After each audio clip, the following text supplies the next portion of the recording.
გუდაურში ეს ზუსტად ის ადგილია, სადაც 3 თვის წინ 28 წლის თამაზ გორთამაშვილი მოკლეს. მისი მეგობარი დავით ცეთურიძე კი დაჭრეს. ზუსტად 3 დღეში სასამართლო განხილვები დაიწყება ამ გახმაურებულ საქმეზე. სასამართლომ უნდა დაადგინოს, ეს იყო განზრახ-მკვლელობა თუ მოგერიება. ეს არის სათვალთვალო კამერის კადრი, სადაც ჩანს დაჭრილ თამაზ გორთამაშვილს, რომელიც გუდაურში სნოუბორდის ინსტრუქტორად და ბარმენად მუშაობდა, როგორ სვამენ ავტომანქანაში, რომელიც საავადმყოფოში მიყვანამდე გარდაიცვალა.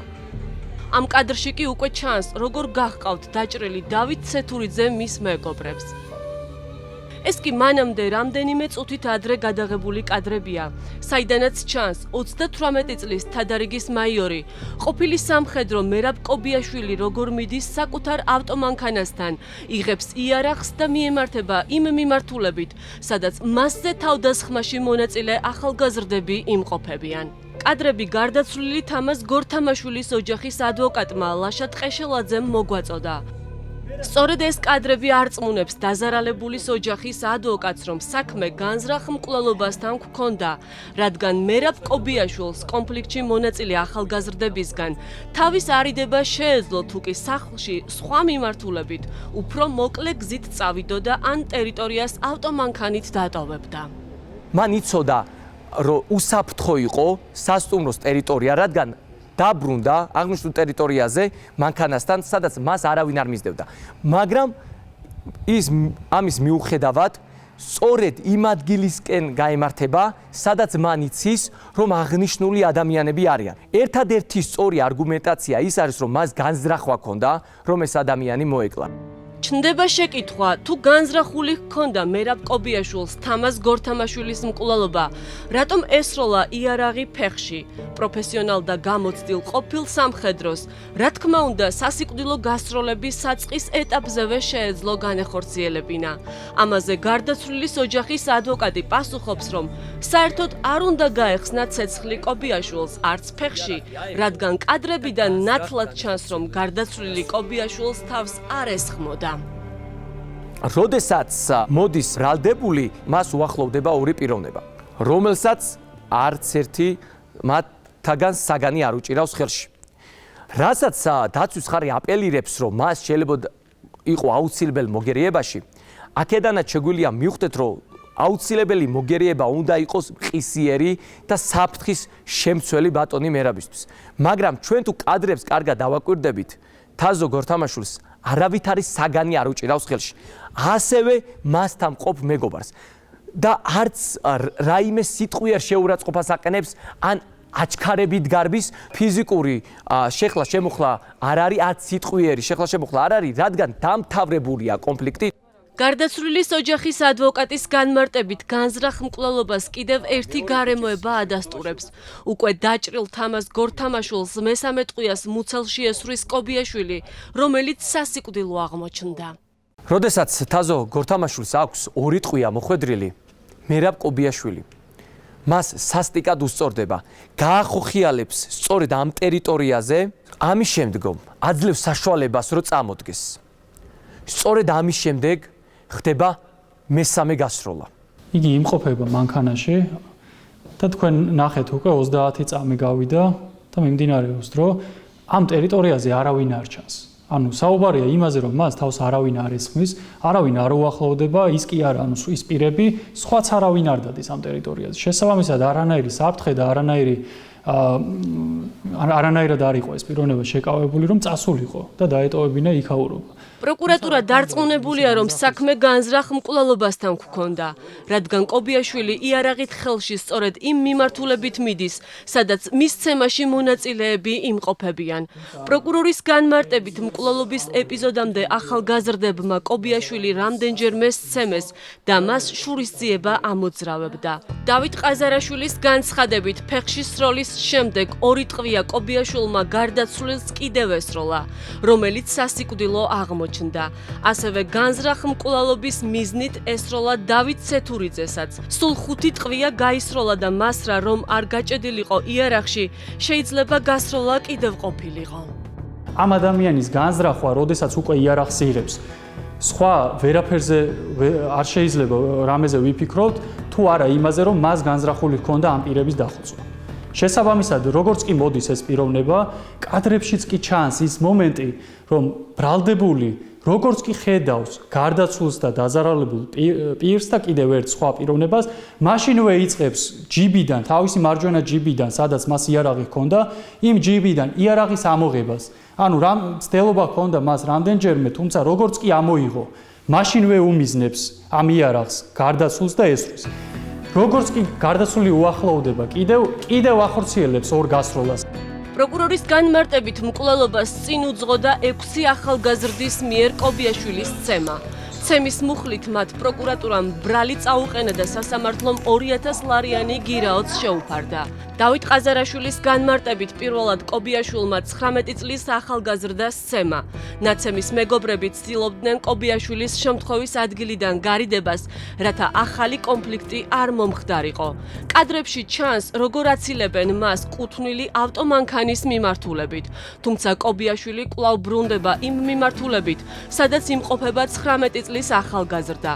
კობიაშვილის რამდენჯერმე დაბრუნების შემდეგ ვითარება დაიძაბა და ნაცემი მეგობრის დასახმარებლად კობიაშვილის წინააღმდეგ კონფლიქტში უკვე სხვა ახალგაზრდებიც, მათ შორის გარდაცვლილიც ჩაერთო და კობიაშვილის ცემეს.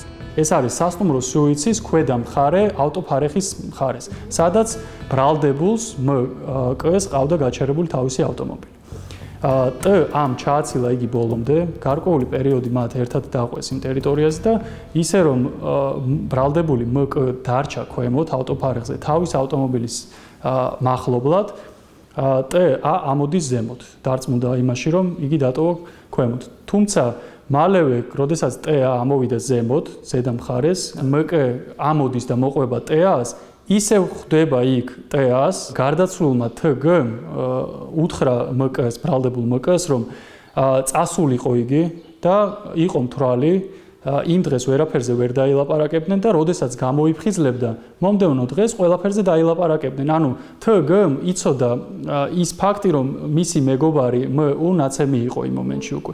შესაბამისად, ეს კონფლიქტი მოაგვარა მან, ესე სიტყვიერად, მშვიდობიანი გზით და შეეცადა, რომ გაეცილებინა ეს ადამიანი სახლში. რომ ამბობენ, რომ სახლში მედიოდა, მან და არ ცხოვრობს მაგი? მედიოდა, რომ თავს დასხმოდნენ. ეგ არის რეალობა და სიმართლე. ტარიელ კაკაბაძის განცხადებით, კობიაშვილს მკვლელობა რომ ჰქონოდა განზრახული, გორთამაშვილს ფეხში არ ესროდა. მკვლელობაში ბრალდებულის დამცველის განმარტებით, ახალგაზრდები, რომლებმაც მანამდე კობიაშვილი სამჯერ სცემეს, შემდგომ უკვე სახლთან ეძებდნენ. კობიაშვილმა საფრთხე იგრძნო და თავი დაიცვა. ეს გახლავთ ის ადამიანი, რომელმაც მერაბ კობიაშვილს რამდენჯერმე სცემა თავის არეში მიაყენა სხვადასხვა დაზიანებებით წაქცეულ მერაბ კობიაშვილს სხვა ადამიანებთან ერთად. რა თქმა უნდა, მერაბ კობიაშვილი ხედავს, რომ არსებობს საფრთხე, აშკარა საფრთხე და მას ემუქრება ის, რომ მის მიმართ კვლავ განახორციელებენ თავდასხმას, რას აკეთებს ის? ის იღებს იარაღს, მერაბ კობიაშვილი ჩერდება და იღებს იარაღს. გაჩერდა და იარაღი ამოიღო და ესენი კი მაინც აგრძელებენ მისი მიმართულებით სვლას. მერაბ კობიაშვილი ხედავს, რომ არსებობს თავდასხმის საფრთხე, თუმცა არ სურს მისი მოკლა და რას აკეთებს?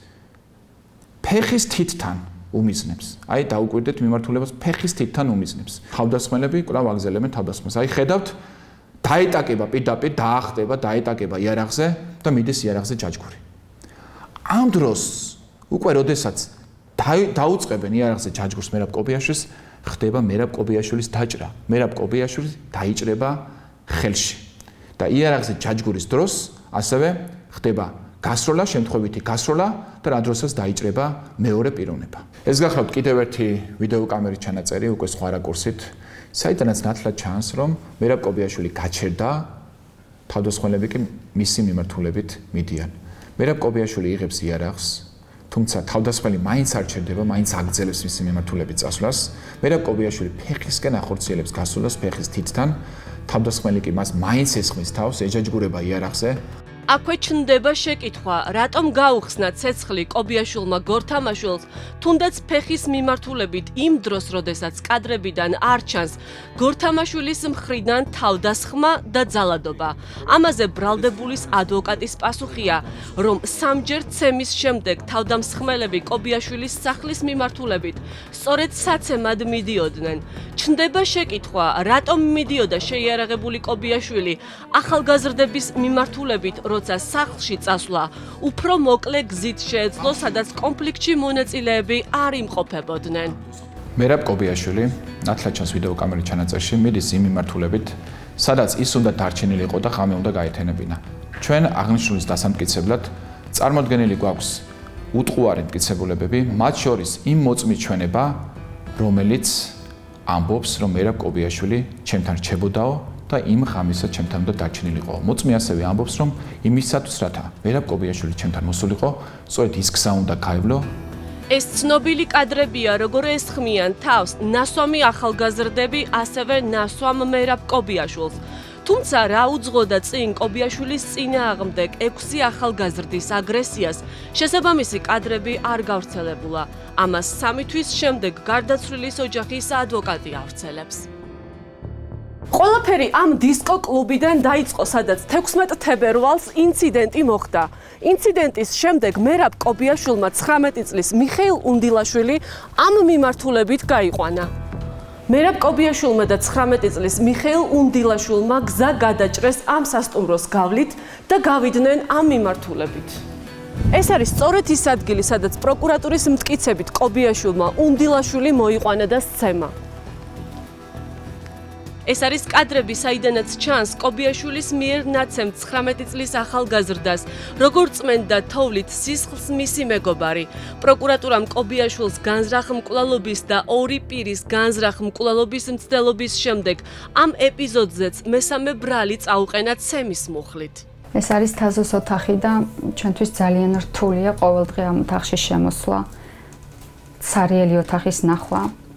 აქ რომ ერწევს თაზო და ეს მისი დაობლებული ნივთები ბორდი თაზოს გარეშე უბრალოდ წარმოუდგენელია. 28 წლის თამაზ გორთამაშვილის ოჯახი დარწმუნებულია, რომ კობიაშვილმა გორთამაშვილი განზრახ მოკლა და დაკავებულის მთელი სიმკაცრით დასჯას ითხოვენ. ამბობენ, რომ ლიბერალურები იქნებოდნენ გარდაცვლილის სახელი რომ არ შეებღალათ. სხვანაირად რომ მომხდარიყო ყველაფერი ხდება, მაგრამ თაზო აიღეს და მიუგდეს საჯიჯგნად საზოგადოებას, რომელმაც საერთოდ არ იცოდა რა მოხდა, ანუ მოატყუეს რაღაცა დამახინჯებული ფაქტებით, გადაუგდეს მსხვერპლი და ჯიჯგნეს, დღემდე ჯიჯგნიან. მგონი იმაზე უარესი გააკეთეს, რაც იმ ადამიანმა გააკეთა თაზოსთვის გეფიცებით მართლა, ანუ დღემდე არ შემიძლია უბრალოდ აი მე მართლა მეორედ მოგვიკლეს, აი მართლა. დაკავებული ყოფილი სამხედროს მეუღლეც დარწმუნებულია, რომ აგვისტოს ომის და სამშვიდობო მისიების მონაწილეს განზრახ არ მოუკლავს გორთამაშვილი და კობიაშვილი თავდამსხმელებისგან თავს იცავდა. რა უნდა ექნა ჩემს მეუღლეს სხვა? თავი დაიცვა და თავის ცეცხლი გადაირჩინა. თუმცა მე იმედი მაქვს, რომ პროკურატურაც დაინახავს მერაბის სიმართლეს, რომ მერაბი მკვლელი არ არის და ამას ყველაფერს დავამტკიცებთ. გახმაურებული მკვლელობის საქმეს სავარაუდოდ ნაფიცი მსაჯულები განიხილავენ. ტარიელ კაკაბაძე ფიქრობს, რომ ნაფიც მსაჯულებზე გავლენის მოხდენა მოსამართლესთან შედარებით უფრო რთულია. თუკი პროკურატურის პოზიციის გაზიარება მოხდება, კობიაშვილს 20 წლამდე ან სამუდამო პატიმრობა ემუქრება, ხოლო თუ დაცვის მხარე დაარწმუნებს ნაფიც მსაჯულებს იმაში, რომ კობიაშვილი თავს იცავდა, მას საპატიმრო სასჯელი არ შეეფარდება.